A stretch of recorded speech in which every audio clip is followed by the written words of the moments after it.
ఇక మహానుభావ, నీ గురించి చెప్పాలంటే 100 చరిత్రలు ఉన్నాయి. ఎందుకంటే దాన్ని నేనే చెప్పాలి అవన్నీ కూడా. ఇప్పుడు సోషల్ మీడియా ఈ కాలంలో వచ్చింది. ఆ రోజు అసలు సోషల్ మీడియా లేని కాలంలో కూడా ఎన్టీఆర్ గారిని పదవి దించడానికి లక్ష్మీపార్వతి ఇదిగో ఎదురుగా బతికే ఉన్నాను నేను, ఇంకా చావలేదు కదా. మరి నా మీద నువ్వు ఎన్ని రకాలు, ఎంత దారుణంగా ఈనాడు పేపర్ని అడ్డం పెట్టుకొని, ఇది ఒక పెద్ద బ్రోకర్ పేపర్, అది ఈనాడు పేపర్ అనేది. ఆ బ్రోకర్ పేపర్ని అడ్డం పెట్టుకొని అతనికి కావలసిన భూములు ఇచ్చేసి నువ్వు అతని ఏదైతే ప్రజలను మోసం చేస్తున్న ఈ చిట్ ఫండ్స్, ఈ కంపెనీలు, వీటన్నిటిని కూడా కాపాడుకుంటా ఈ విధంగా ఇద్దరు దొంగలు ఊళ్ళు పంచుకున్నట్టుగా నువ్వేమో అధికారం ద్వారా ప్రజలను లూటీ చేయటం, అతనేమో ఫైనాన్స్ కంపెనీల ద్వారా ప్రజలను లూటీ చేయటం. ఈ దొంగలిద్దరు, పెద్ద దొంగలు ఇద్దరు కూడా కలిసి కేసులు వేస్తేనేమో కోర్టును కూడా మీరు తప్పుదారి పట్టించడం, లేదా మేనేజ్ చేసుకోవటం, రమణ లాంటి వాళ్ళని తీసుకుపోయి అక్కడ పెట్టుకోవటం. ఎంత దారుణమైనటువంటి నీచమైన ఒక సామాజిక వ్యవస్థను మీరు తయారు చేశారు అంటే ఆ రోజు అందరికీ తెలుసు. తెలిసినా కూడా మిమ్మల్ని ఎదిరించలేని పరిస్థితి. ఎదిరించడానికి ఆనాడు ఎన్టీఆర్ గారు, నేను ఇద్దరం కూడా నిలబడ్డాము. ఈరోజు జగన్మోహన్ రెడ్డి గారు నిలబడ్డారు, మళ్ళీ వైఎస్ రాజశేఖర రెడ్డి గారు కూడా కేసులు వేయటం కూడా జరిగింది.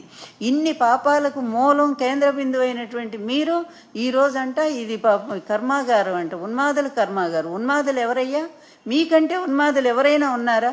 ఒక్కసారి వెళదాం, మనం 93 నుంచి వెళదాము. ఆ రోజు మా గవర్నమెంట్ వచ్చిన తర్వాత 94 డిసెంబరు 95 బిగినింగ్ నుంచి కూడా ఆ ప్రభుత్వాన్ని పడగొట్టడానికి లక్ష్మీపార్వతిని ఒక బూచిగా చూపించి, ఇది ఈమె అసలు రాజ్యాంగేతర శక్తి, ఈమె వల్లనే మేము పార్టీని కూడా మరి ప్రభుత్వాన్ని మేము తీసుకున్నామని మొత్తం నా మీదే నెపం పెట్టేసి ఆ రోజు మహానుభావుని 75 ఏళ్ల వయసులో ఆయన అవమానం చేసి ఆయన పరలోకం పంపించావు కదా. అప్పటి నుంచి మీ పిచ్చి రాతలు ఇదే ఈనాడు కదా. ఉన్మాదం కాదు, పిచ్చి తలకెక్కి చెప్పాలి అంటే ఇంకా ఆ పిచ్చి కంటే పరాకాష్ఠ స్థితి ఏదైనా ఉందేమో, ఆ పిచ్చి కూడా తలకెక్కి మీ ఇద్దరు ఆడుతున్నటువంటి నాటకం ఈ సమాజాన్ని తప్పుదోవ పట్టించాలనేటువంటి మీ దుర్మార్గమైనటువంటి చర్యల్ని ఎప్పటికప్పుడు అడ్డుకోవటానికి ఎవరో ఒకళ్ళు వస్తానే ఉన్నాం. అయినా కూడా అదే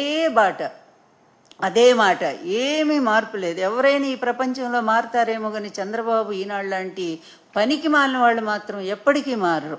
భర్తృగారు ఒక మాట చెప్తాడు వీళ్ళ గురించి, మకర దంశ్రాంతరాత్ మణిం సముద్ధరేత్తు అంటే భయంకరమైనటువంటి మొసలి నోటిలోని మణినైనా సరే ప్రసహ్య బలవంతంగా మనం లాక్కోవచ్చట. కోరల మధ్య ఇరుక్కున్నటువంటి మణిని కూడా చెయ్యి పెట్టి లాక్కోవచ్చు. కానీ ఈ రామోజీ లేకపోవచ్చు. ఇప్పుడు ఆయన కొడుకు తయారయ్యాడు.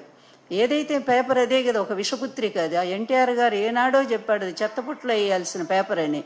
అట్లాంటి ఆ చెత్తపుట్లో వేయాల్సిన ఆ పేపర్ని అడ్డం పెట్టుకొని ఈరోజు మీరు ఆడుతున్నటువంటి నాటకాలు అది మనకు స్పష్టంగా తెలుస్తూనే ఉంది. జగన్ గారి గవర్నమెంట్లో దీని మీద కేసు వేస్తే మార్గదర్శి మీద ఈరోజు ఈ ప్రభుత్వం దాన్ని వెనక్కి తీసుకుంది ఆ కేసుని. అంటే మేము పార్టిసిపేట్ చేయట్లేదని చెప్పింది. అంటే దాన్ని బట్టి అర్థమవుతుంది వీళ్ళిద్దరు అనుబంధం ఎంత ఉంది అని చెప్పి.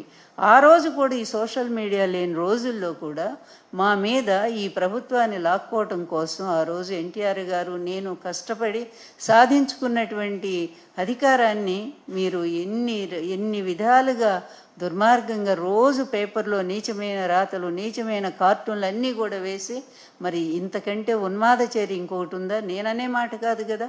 ఆ రోజు ఎన్టీఆర్ గారు ఏమన్నాడు, నాకంటే పెద్ద నటుడు చంద్రబాబు నాయుడు, అతనికి ఈ రామోజీ తోడయ్యాడు, ఇద్దరు కలిసి నాశనం చేస్తున్నారు, ప్రజాస్వామ్య వ్యవస్థనే నాశనం చేశారని చెప్పి ఆయన చెప్పాడు కదా. నిన్ను ఆయన తిట్టు లేదు కదా. అంత భయంకరంగా ఎన్టీఆర్ గారు నీ మీద వీడియోలు, ఆడియోలు అన్నీ చేశారు కదా. దాన్ని బట్టి నీ క్యారెక్టర్ ఏమిటో ప్రజలందరికీ కూడా తెలుసు కదా. ఆ రోజు నువ్వు వ్యవహరించినటువంటి తీరుకి, ఇదే ఈనాడు ఉన్మాద చర్యలకి పరాకాష్ఠ స్థితిగా ఈరోజు నేను కొన్ని కార్టూన్లు మీకు చూపించదలుచుకున్నాను. దయచేసి చూడండి. అంత మహానుభావుడు, ఒక వ్యక్తిత్వం ఉన్నటువంటి ఆయన, మరి ఒంటి చేత్తోనే 9 నెలలు అధికారం సాధించుకున్నటువంటి ఎన్టీఆర్ గారు దేశం మొత్తంలో ఉండే అన్ని పార్టీలు, కాంగ్రెస్ ఎగనిస్ట్ పార్టీలన్నింటినీ ఒక వేదిక మీద తీసుకొచ్చి నేషనల్ ఫ్రంట్ స్థాపించి, మరి విపి సింగ్ను కూడా అధికారంలో ప్రధానమంత్రి తీసుకురాగలిగినటువంటి గొప్ప నేత ఎన్టీఆర్ గారిని ఎంత హీనంగా, ఎంత వ్యక్తిత్వం లేనివాడిగా వంటింట్లో వంట చేసుకునేవాడుగా, భార్య విధేయుడుగా మీ నీచపు రాతలు, మీ వికృతమైనటువంటి మీ కార్టూన్స్ ఇవన్నీ కూడా చూస్తే మీరు ఎంత దగుల్బాజీలో, ఎంత ఉన్మాదానికి పరాకాష్ట స్థితిలో మీరు ఉన్నారో ఒక్కసారి మీరు ఇవి చూడమని చెప్పి దయచేసి చూపిస్తాను నేను. ఇవి చూడండి, ఒక్కసారి అటు చూడండి. ఆయన బట్టలు కూడా లేకుండా ఎన్టీఆర్ గారిని ఎట్లా వేశారు అంటే ఆయన ఒక ఉన్మాద స్థితిలో ఉన్నట్టు, పిచ్చివాడైనట్టుగా.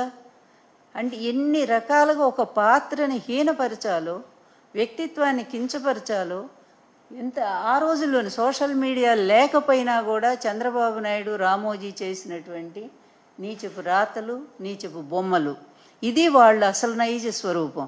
తర్వాత ఇక వీళ్ళు ఈ సోషల్ మీడియా వచ్చిన తర్వాత ఎక్కువగా ఈ సమాజంలో మహిళలందరి మీద కూడా అతి దారుణంగా మరి వాళ్ళు ట్రోల్ చేసినటువంటిది ఐటీడీపీని. ఆ రోజే షర్మిల మీద అందరికీ తెలుసు, షర్మిల్ని ఎంత హీనంగా ఒక సినిమా యాక్టర్ కంటగట్టి వాళ్ళు ఏ విధంగా ప్రచారం చేశారో ఆమె కేసు పెట్టింది. తర్వాత అది ఎక్కడ జరిగింది? బాలకృష్ణ ఇంట్లో నుంచే చేశారు, అది స్వయంగా కూడా. వీళ్ళ మహిళలు అనేసరికేమో ఎక్కడ లేని రోషాలు, ఎక్కడ లేని ఇది మా మహిళల మీద. ఇవాళ రాతల్లో కూడా అది మహిళల మీదట వీళ్ళు వైకాపా సోషల్ మీడియా వాళ్ళు విపరీతంగా పెడుతున్నారు. వీళ్ళు పెట్టారా వాళ్ళు పెట్టారా? నిన్నగాక మొన్నే కదా మనం అనుకుందాం, విజయమ్మ గారు లేఖ రాశారు, ఇది నా కొడుకు ఏమి సంబంధం లేదు, ఇవంతా కూడా మీరు అబద్ధాలు రాస్తున్నారు అని. దాన్ని కూడా ఫేక్ లెటర్ అని పెట్టింది ఎవరయ్యా? మీరు. ఫేక్ లెటర్ అని మీరేగా చూపిస్తూ ఉన్నారు. ఆ TV5 అందుకనే కదా ఆ చైర్మన్కి ఇచ్చారు, ఇప్పుడు ఆ చైర్మన్నే ఇచ్చారు ఆ TV5 నాయుడికి. ఆయన ఘోర చరిత్రలు, నేర చరిత్రలు అన్నీ తీస్తే అసలు చంద్రబాబు నైజం ఏంటో ఇక్కడ మనకు అర్థమైపోతా ఉంది.